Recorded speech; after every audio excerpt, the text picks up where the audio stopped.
Hello likers, welcome back to our channel. It's me, your fave, your one and only, your baby girl Malaika. So likers, we are doing the critical review of Mr. Aloy series, When Marriage Becomes a Nightmare, episode 36. It starts with Jonathan. Remember that the other day, what's his name, Emeka, snitched on Kenny, telling Jonathan that Kenny is not a good friend, stuff like that, because to him it's more like, if Kenny was your friend, Kenny will not be busy recruiting people into their company when he knows very well that you are here, you are jobless, you don't have any job, and he will not recruit you. So Jonathan, definitely hearing this, he got so pissed, because remember, Jonathan, an entitlement is like 5 and 6. Jonathan is entitled on everything. His entitlement knows no boundaries. He's even entitled. This Nigeria, like this, he owns it alone. You understand?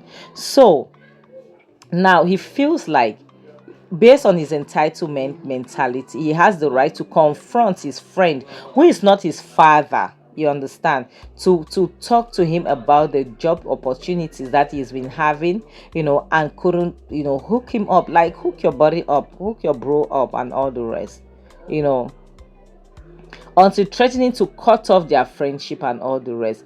But this guy forgets that friendship is not one-sided. You understand? Because you cannot call somebody your friend, but you are the only person asking for help all the time.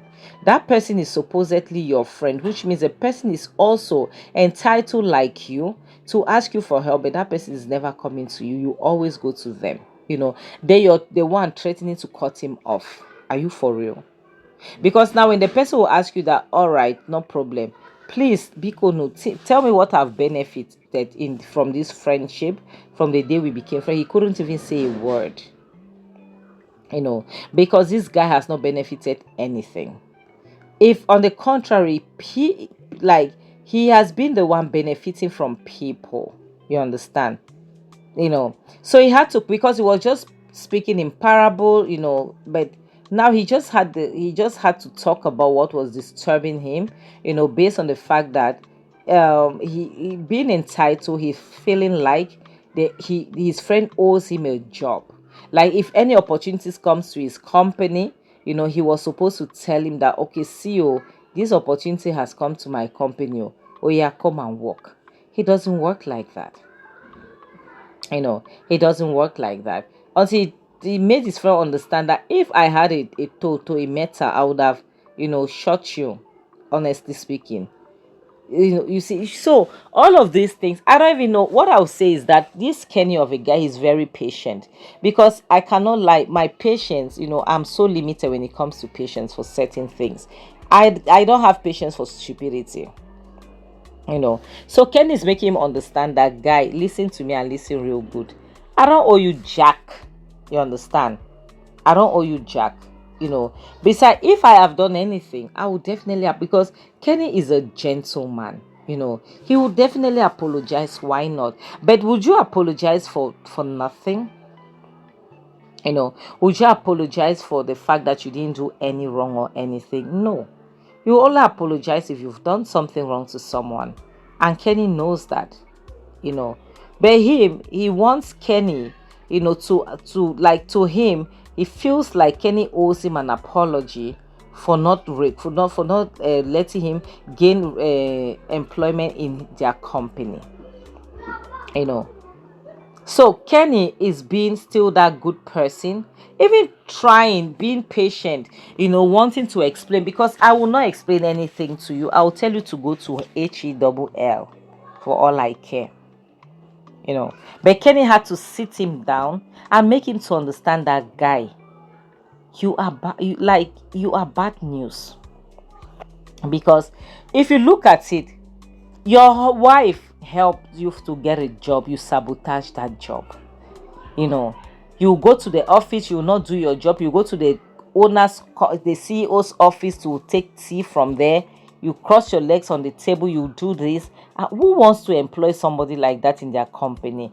And Kenny made him to reminded him of all the opportunities he has given him, the recommendations, and at the end of the day, like us, you cannot love somebody more than you love yourself.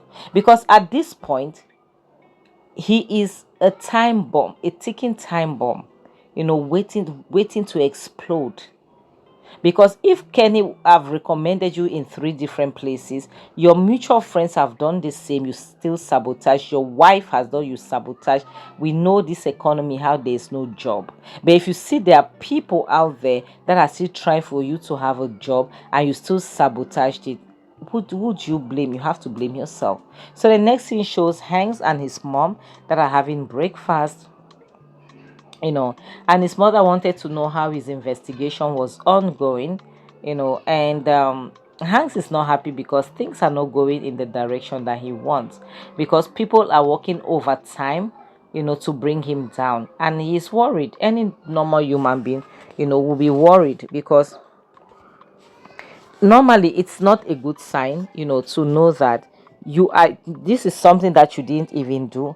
Not only are you being accused, but now they are the same people who set you up, are trying so hard, to make it stay that way, to make it look like that, because they are trying to eliminate every threat, everything that will expose them, you know, and all the rest. So his mother, definitely, as a mother, she would definitely want to encourage her son, but also make her to stay away from trouble, meaning stay away from Clara and her shenanigans.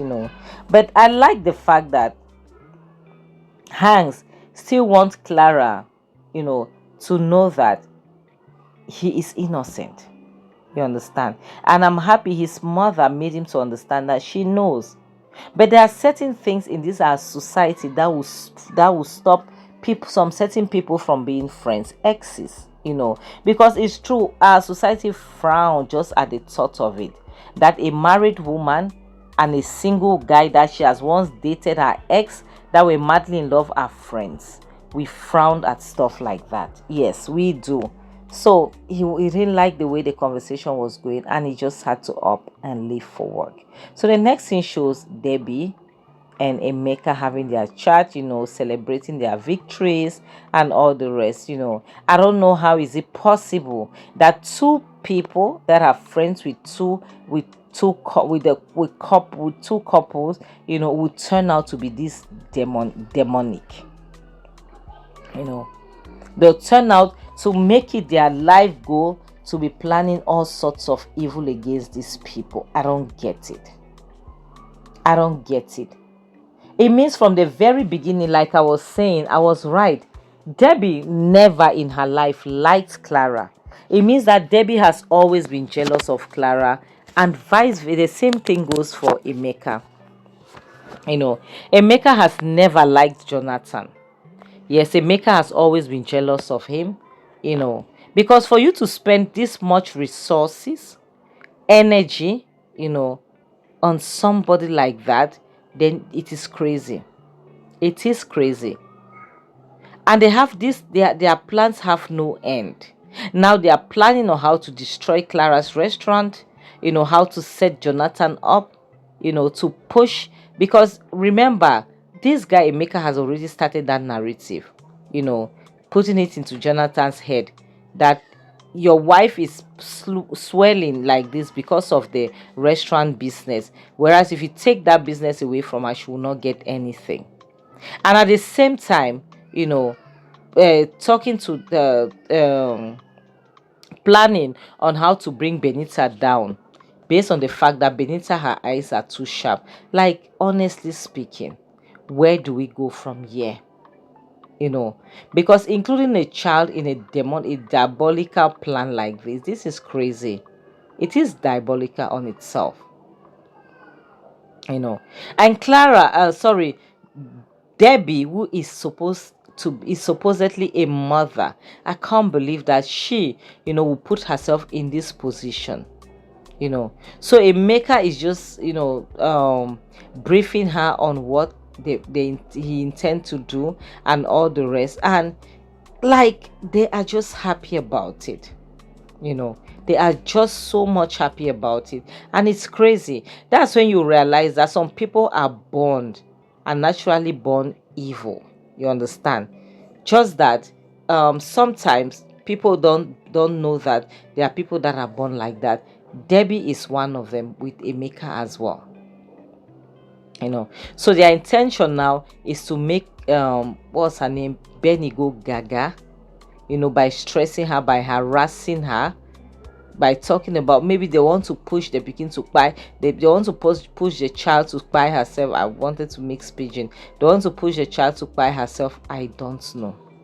This is crazy, that to see people that are old enough to be that kid's parents, you know, are the same people trying to bring her down. It's crazy, like us.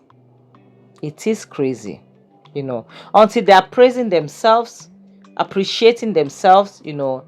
So the next scene shows Benita, who is back from school, and there's these two guys that have been pursuing her, you know. So at some point she had to run away, you know, she had to run away, and the guys decided to go back, you know, when they saw a vehicle, and it happens that it was Hanks that was in that vehicle.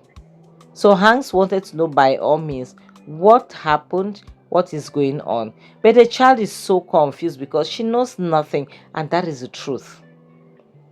You know, it might look like she's not telling the truth, but the truth is she knows nothing about those guys. It's really sad. I'm telling you, my people, it's really, really sad to see that there are people out there that all they want to do is to bring you down, is to destroy you, and nothing else. It is sad indeed. Yeah, it is sad indeed. So the child is really crying. She's devastated because to her, she doesn't understand why is it that people are harassing her, why those guys were harassing her, and all the rest. So the next scene shows a maker, you know, who has done what he has done, and he went there and was waiting for the guys to give him feedback because he was the one who sent them, you know. So the guys came back with their feedback, how they have been troubling the child since from school, you know, how they followed her and all the rest, and she was running and crying. She was behaving like a mad woman, you know, and the maker was happy to hear this because that is what he wants. Excuse me. Excuse me. What he wants, you know, is to make sure that that child goes through all of those pain for reasons best known to him. Mm-hmm. Honestly speaking, for reasons best known to him. Like, how could you are a father, you know, there are certain things sometimes that people do. I look at them, I question myself, like, how, what are you people doing, and what are you doing, you know, what are you doing, why are you doing that? So the next thing shows Benny with Hanks in the car. So Hanks is trying to understand if she could remember anything or what happened, you know. So she's trying to make Hanks understand that these people has been following her since school, and they are talking about the fact that she knocks a lot of people. They saw her videos, blah blah blah, and we know it's not true, you know. So that is a sabotage campaign that is going on her head right now, you know. And this is all a maker's handwork. A maker and this girl Debbie, that's their handwork. You call somebody your friend, but you're doing this to their child. Like, I can't wait to see Jonathan's face, you know, on the day that these things will all blow out. So the next scene shows Clara, that was waiting impatiently for her daughter because she has been notified that Hanks has called her to tell her she is bringing her over and all the rest. So she was very happy to see her daughter, and she wanted to understand what was going on. And she too, she was happy to see her mom, you know, and she explained everything. You know, I felt bad for Hanks because at this point it's more like it is because of her, you know, it's more like because of her. So the first thing he needed to do was just to explain what was going on, explain what happened, and all the rest. So Clara attacked him, you know, asking about the asking about the investigation. He promised that he was going to clear her daughter's name, what is going on, you know, because she has not been privy to the information that's at hand. You know, Hanks is the one who is supposed to give it to her. She is not aware of it, you know. So she thanked Hanks for bringing her daughter back, you know, safe and sound, you know, hoping that it will not happen again. Like, as it's really crazy. So like, as we are going to end this video, honestly speaking, I am happy with the fact that Kenny sat Jonathan down and told him his truth. Like some people are so delusional that they are disconnected with reality. Yes, they are so disconnected with reality that they need a reality check. I'm serious. Because for you to know that you are the way you are, and you're going to hold somebody accountable for a job that you were supposed to do, it's crazy. That is crazy. I cannot lie to you. So, like us, thank you so much for everything. I really appreciate you guys. Thanks for your support. Thanks for your protection. Thanks for everything. Thank you for loving me, guys. Thank you so much for being there. Like I always say, protect your mental health, protect everything, okay? Protect yourself. And on this note, I'll have to say bye, yeah.